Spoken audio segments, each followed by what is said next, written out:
Hello students. Burns आपका first year में already cover हो चुका होगा, तो इस टॉपिक में ज़्यादा डीपली नहीं जाएंगे, ठीक है। तो बर्न आपको बहुत अच्छे से पता है। There are so many topics in burns which are discussion topics हैं ये आपके, तो इसलिए मैं इन सब चीज़ों को कवर नहीं करूँगी। तो आपको बर्न पता ही है, इट इज़ कब है आपका बर्न? एक इंजरी है, थर्मल इंजरी कह सकते हैं हम स्किन की, ठीक है। जब आपको क्या है, एक ऐसा टेम्परेचर आपकी बॉडी को जब लगता है, ऐसा टेम्परेचर आपकी बॉडी में इफेक्ट करता है जो आपकी बॉडी टॉलरेट नहीं कर पाती है। ह्यूमंस बॉडी जो क्या करनी टॉलरेट नहीं कर पाती है, that is above 40 to 40 degree centigrade. तो क्या है वो उस इंजरी, उस हीट की इंजरी को, कॉज होने वाली इंजरी को हम क्या कहते हैं? बर्न कहते हैं, ठीक है। तो ये आपको ऑलरेडी बहुत अच्छे से फर्स्ट ईयर में कवर हो चुका होगा, आई होप सो, है ना। तो जो आपके टाइप्स ऑफ बर्न्स हैं आपको पता ही, thermal, chemical, electrical, radiation burns हैं। ये सारे आपने कवर कर ही लिए होंगे। डिग्रीज ऑफ बर्न्स हैं, first degree, second degree, third degree of burns हैं, जिसमें आपके according to the layer of the skin में आपके कवर क्या रखा है, ओके। तो ये फर्स्ट डिग्री ऑफ बर्न, जैसे इसमें दिखाया है कि एपिडर्मिस टिश्यूज़ ही अफेक्ट होती हैं, कोई ज़्यादा कुछ ऐसा सीरियस अफेक्ट नहीं होता है ना। तो there are so many things in burns, ठीक है। ये आपके ऑलरेडी कवर हो चुका होगा, आई थिंक सो, ठीक है। जैसे डीप है आपकी, डीप में second in degree of burn आप कह सकते हैं, तो जिसमें आपके फ्लूइड फिल्ड वेसिकल्स होंगे मेनली, ठीक है। तो ये इसमें फ्लूइड फिल्ड वेसिकल्स आपके किस में होते हैं? सेकंड जो है आपका can see second degree of burn में, ओके। तो ये है आपके, और जैसे आपके so many things are there which is already I think so कि it is completed in first year, hope so, है ना। जैसे थर्ड डिग्री ऑफ बर्न है आपका यहाँ पे, तो आई होप कि आपके जो ऑलरेडी जो क्लासेस हुई होंगी फर्स्ट ईयर में, तो उसमें आपके सब कुछ कवर हो गया। जैसे ये आपका थर्ड डिग्री ऑफ बर्न है, destruction of all the skin layers है एंड रिक्वायर इमीडिएट हॉस्पिटलाइजेशन, ठीक है। तो ये क्या है आपका थर्ड डिग्री ऑफ बर्न है, ठीक है। तो मेनली आपके बर्न्स आपको बहुत अच्छे से पता है। इसमें आपको सेकेंड ईयर में मेनली जो आपके बर्न्स से अकॉर्डिंग जो क्वेश्चंस पूछे जा सकता है या आपके लिए इंपॉर्टेंट है, that is the pathophysiology of burn and the management of the burn. Mainly management of the burn जो है वो थोड़ा इंपॉर्टेंट हो जाता है, ठीक है। तो you should focused on the management of the burn and pathophysiology की। Without pathophysiology you can't understand कि हम ऐसा मैनेजमेंट कर क्यों रहे हैं, तो you should know about the pathophysiology also, okay. तो हम इस लेक्चर में पैथोफिजियोलॉजी से डील करते हैं, ओके। तो यू कैन सी हियर एक डायग्राम आपको यहाँ दिख रहा है अपनी स्लाइड में, ठीक है। पैथोफिजियोलॉजी को समझने से पहले आपको ये डायग्राम समझना होगा, ओके। मैनेजमेंट को समझने से पहले आपको पैथोफिजियोलॉजी समझनी होगी, और पैथोफिजियोलॉजी को समझने से पहले ये डायग्राम आपको देखे होंगे, ठीक है। You have some kind of knowledge about this thing, ठीक है। ये क्या है आपका? ये आपका फ्लूइड है, ठीक है। ये आपकी क्या है?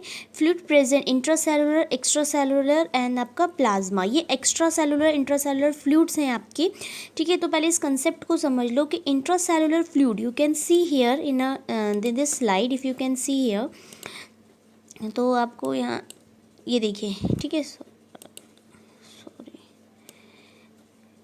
ये आपको अगर स्लाइड में दिख रहा है तो आपको यहाँ पे एक पर्पल कलर का, ठीक है, ये this is cell, okay. You can see it is cell मान के चल लीजिए। और ये आपका क्या है? अगर सेल के अंदर के फ्लूइड, इनसाइड द फ्लूइड की बात की जाती है, वो आपका क्या है? दैट इज इंट्रासेलुलर फ्लूइड, ठीक है। यहाँ पे mention, if you can see here, that is intracellular fluid है जो आपकी कहाँ है? इनसाइड द सेल, ठीक है। एंड एक्स्ट्रा सेलुलर फ्लूइड, ठीक है। Extra cellular fluid as a name is suggesting, ठीक है, एक्स्ट्रा सेलुलर फ्लूइड है आपका, ठीक है। तो नेम जो बता रहा है, extra cellular fluid is composed of two things, that is plasma and the interstitial fluid, okay। Plasma, extra cellular मतलब मीन्स बाहर। ये तो सेल के अंदर जो फ्लूइड है दैट इज़ इंट्रासेलुलर फ्लूइड, जो सेल के बाहर है that is extra cellular fluid. ये आपको अगर लाइट ब्लूइश कलर में दिख रहा है, that is the extra cellular fluid. Extra cellular fluid is composed of two things, one is blood component that is a plasma and one is a simple fluid component that is interstitial fluid. You can सी है, ये क्या है आपका? Interstitial fluid है, that light blue one. और ये जो ये आपको रेड रंग की ट्यूब लाइक स्ट्रक्चर दिख रहा है, ये आपका वेसल है, यानी कि आपकी क्या है ये आपका, दिस इज़ अ वेसल यानी कि ब्लड, ओके। तो प्लाज्मा कंपोजिट है, याद रखिएगा। There are the two things, one is extracellular fluid, other is intracellular fluid. Intracellular fluid is inside the cell and extracellular fluid outside the cell, and it is composed of two things, that is the plasma and the interstitial fluid. Interstitial is fluid present in between the cells, ठीक है, and the plasma जो है that is a blood component, okay, and the intracellular fluid is present within the cell, okay. There are two things, within and the between, okay. Within the cell yani that is the intracellular fluid, and in between the cell that is the extracellular fluid, which is composed of plasma and the interstitial fluid. I hope it's clear to you, okay. अब pathophysiology को समझ लीजिए। This is a pathophysiology, okay, simple सी pathophysiology है, there is no nothing to quite complicated in that. आप पहले ये देखिए, ठीक है, that is a fluid shift, आपको यहाँ पे दिख रहा है, ठीक है। आप पहले बीच वाली पैथोफिजियोलॉजी पे ज़रा कॉन्सेंट्रेट करिएगा। ये आपने क्या लिखा है यहाँ पे कि जो आपका दिस वन, ओके। तो क्या होता है, जब पेशेंट बर्न इंजरी होगी पेशेंट में, तो पेशेंट का जो बर्न इंजरी होता है उसके वजह से क्या होगा, जो उसके वेसल हैं वो क्या होंगे, इनिशियल वेसो कंस्ट्रिक्शन होगा एंड डायलेशन होता है, ठीक है। वेसो कंस्ट्रिक्शन एंड डायलेशन के साथ प्लस क्या होती है, जो आपके उनकी क्या होती है, परमिएबिलिटी क्या हो जाती है, इंक्रीज्ड हो जाती है, ठीक है। इसकी बात कर रहे हैं, ठीक है। इसीलिए मैनेजमेंट इंपॉर्टेंट होता है फ्लूइड, वो भी स्पेशली फ्लूइड का, आपका जो फ्लूइड पेशेंट को रिप्लेस करते हैं, फ्लूइड रिप्लेसमेंट, तो वो बहुत इंपॉर्टेंट हो जाता है बर्न पेशेंट में। वो क्यों हो जाता है, बिकॉज जो आपका ये बर्न पेशेंट में जो आपका ये फ्लूइड है वो शिफ्ट हो जाते हैं, there is a shifting of fluid, okay. तो जो आपका होता किस रीज़न से है कि जहाँ पर भी बर्न इंजरी होने की वजह से आपके वेसल्स कॉन्ट्रैक्ट और डायलेट दोनों हो जाते हैं, प्लस आपके क्या होता है, कैपिलरी परमेबिलिटी क्या होने लग जाती है, इंक्रीज होने लग जाती है, जिसकी वजह से आपका जो ये एक्स्ट्रा सेलुलर फ्लूइड होता है, ये एक्स्ट्रा सेलुलर फ्लूइड कौन सी की बात कर रहे हैं, दिस वन, ठीक है। प्लाज्मा प्लस इंटरस्टिशियल फ्लूइड क्या होता है, वो शिफ्ट हो जाता है कहाँ पर, इंट्रासेलुलर फ्लूइड में, ठीक है। आपका जो एक्स्ट्रा सेलुलर फ्लूइड है that is plasma and interstitial fluid, वो कहाँ शिफ्ट हो जाता है, आपके इंट्रासेलुलर यानी कि सेल के अंदर। तो जब वो सेल के अंदर जमा होंगी तो ऑब्वियसली बात है क्या कॉज होगा, एडिमा, ठीक है।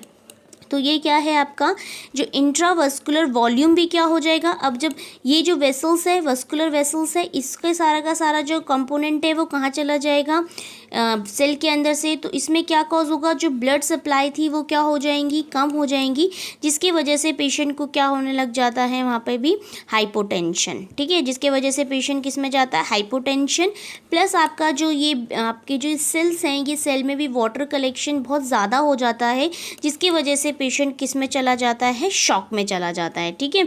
जिसकी वजह से क्या है, आपके जो सारी की सारी शिफ्टिंग ऑफ फ्लूइड हो गया है सेल के अंदर।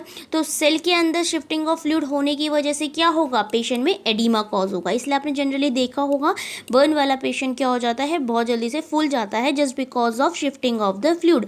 और इसी वजह से जब आपका इस जगह पे और इन जगहों में बिटवीन द सेल्स सब कोई फ्लूइड रहेगा ही नहीं, तो डेफिनेटली पेशेंट को क्या कॉज होगा, हाइपोटेंशन कॉज होगा, बर्न शॉक कॉज होगा, ठीक है। जिसकी वजह से आपका जो क्या है, जो किडनी होती है, किडनी में भी क्या नहीं हो पाता, ब्लड सप्लाई प्रॉपर नहीं हो पाता, जिसकी वजह से एक्यूट रीनल फेलियर हो जाता है।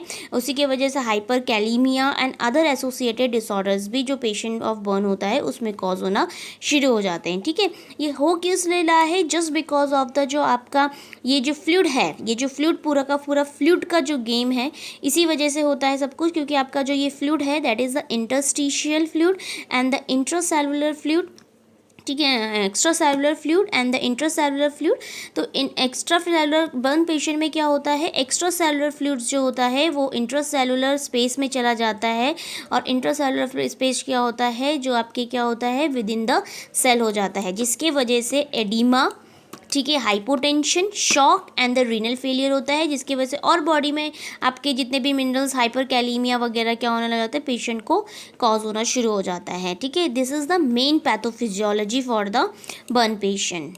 समझ में आया, ओके।